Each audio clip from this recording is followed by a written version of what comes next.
In for change कार्यक्रमात आपलं पुन्हा एकदा स्वागत. आपण आहोत सकाळ इंटरनॅशनल लर्निंग सेंटरमध्ये आणि चर्चा सुरू आहे विकासाबद्दल, बदलाबद्दल, परिवर्तनाबद्दल. कसा होऊ शकतो बदल आणि कसा भारत बदलू शकतो याच्या अनुषंगाने आपण बोलतो आहोत. बदलाच्या संदर्भामध्ये काय कल्पना आहेत तुमच्या डोक्यात? बदल हा समाजाचा महत्त्वाचा घटक आहे. बदल हा प्रत्येकाने घडवलाच पाहिजे, कारण निवडणुका ह्या बदलावरच आधारित आहेत.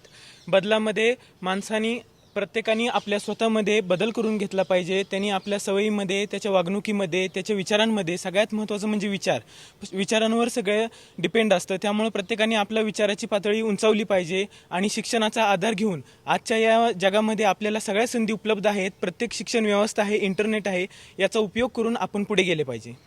अगदी खरं आहे. म्हणजे पुन्हा एकदा मुद्दा आलेला आहे तो शिक्षणाचा आणि शिक्षण क्रमाचा, शिक्षणाच्या व्यवस्थेचा.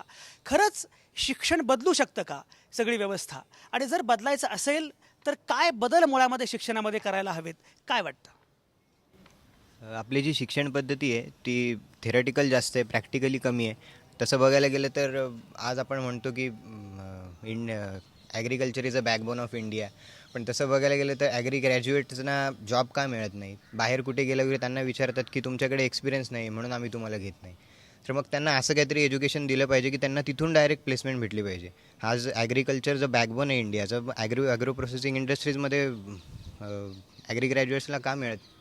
खूप महत्त्वाचा मुद्दा आहे. पंडित नेहरू असं म्हणाले होते की everything can wait but not agriculture. शेतीच्या संदर्भामध्ये तुम्ही अजिबात तडजोड करू शकत नाही आणि शेतीबद्दल आपल्याकडे मात्र वारंवार तडजोड होताना दिसते आहे. ॲग्रिकल्चर बिझनेसच्या अनुषंगानं काय बदल करायला पाहिजे?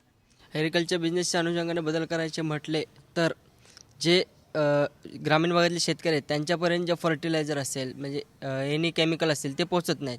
म्हणजे एका केमिकलचं जर शॉर्ट झालं तर ते केमिकल ते डबल टिबल किमतीमध्ये विकतात.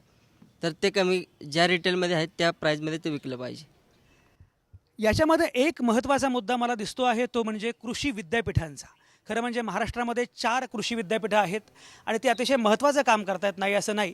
पण एकूणच कृषी विद्यापीठ किंवा कृषी शिक्षण याच्यामध्ये काही मूलभूत बदल करण्याची आवश्यकता आहे आणि त्याबद्दल काय तुम्ही नक्की सांगू शकाल?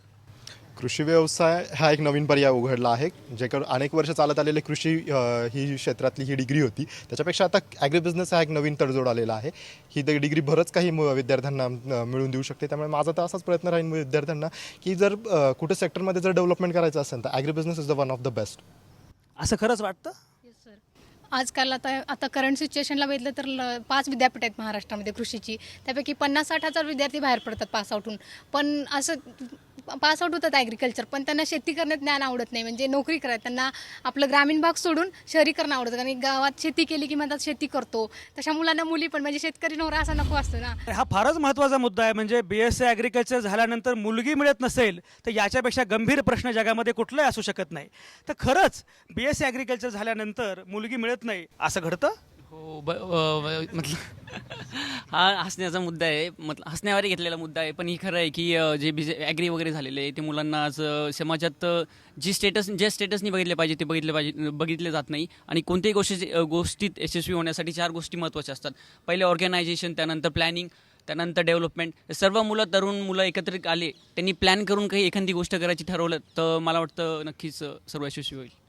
फारच महत्त्वाचा मुद्दा आहे. आणि खरं म्हणजे BSc ॲग्रिकल्चर झाल्यानंतर मुलगी मिळत नाही हा जो काही प्रश्न आहे हा प्रश्न अतिशय जिव्हाळ्याचा मुद्दा आहे सगळ्यांच्याच. त्याच्यावर आपण चर्चा करत राहणार आहोतच, पण एका ब्रेकनंतर.